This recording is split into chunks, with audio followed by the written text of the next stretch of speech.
Hi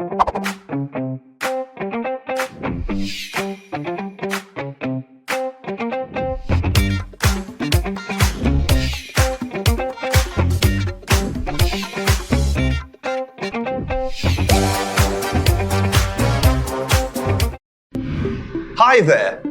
Eva and Akiki are arguing about who should do the dishes at home. Usually, their mother prepares a timetable that clearly states who would do each chore daily. However, Akiki was ill on Sunday, when he was supposed to do the dishes. In his place, Eva helped him. This has led to the confusion as to who should do the task today being Monday. Their disagreement needs to be reconciled before it gets out of control.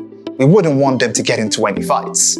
Since their mom is not around, the neighbor, Mr. Tony, has decided to help them settle the disagreement. How can he go about this? For starters, he could listen to each of them to understand their arguments. He could also request a timetable that was in use before the disagreement ensued. This approach that Mr. Tony is using to reconcile the disagreement is similar to what we do in accounting when the balances on the bank statement and the cash book are not the same. In business, the way to reconcile the bank statement and cash book balances is to use the bank reconciliation statement.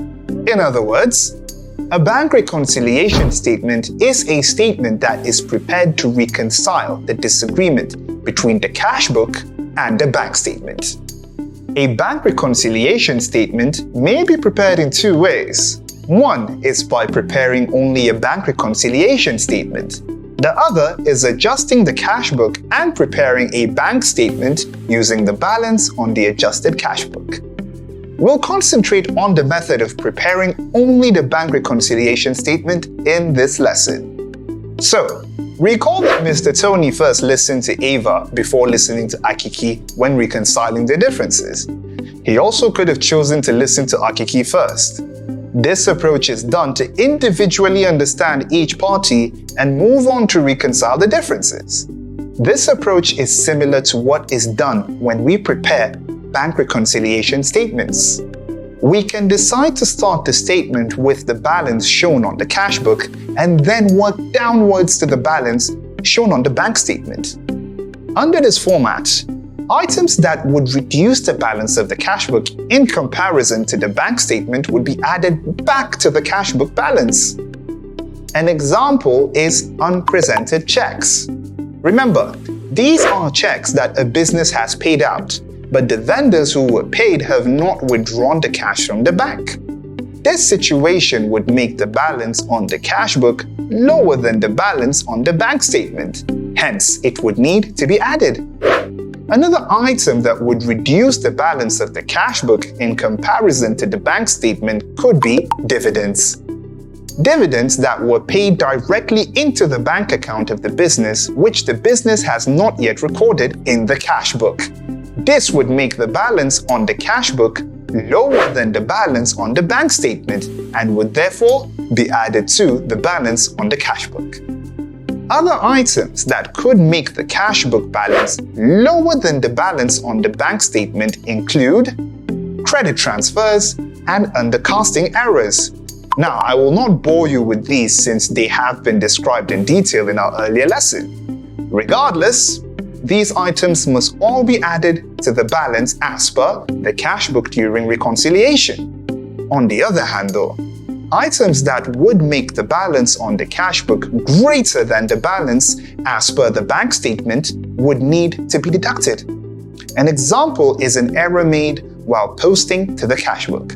For instance, if Obi receives a check worth 300 naira from his customer, Babu, but mistakenly recorded this in cash book as 3,000 naira, the balance on the cash book would be wrongly greater by 3,000 naira minus 300 naira, which is 2,700 naira.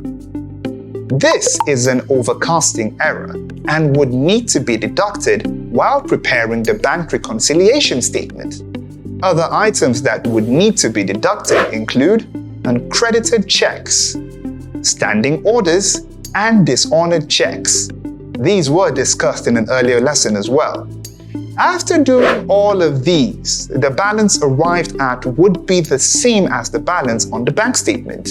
So in summary, when preparing a bank reconciliation statement and starting with the cash book balance, items that would make the cash book balance lower than the balance on the bank statement would be added, while items that would make the cash book balance higher than the balance on the bank statement would be deducted.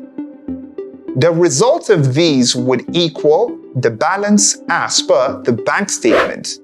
In another lesson, we'll discuss how to reconcile the bank statement and cash book by starting with the balance as per the bank statement. I'll see you there.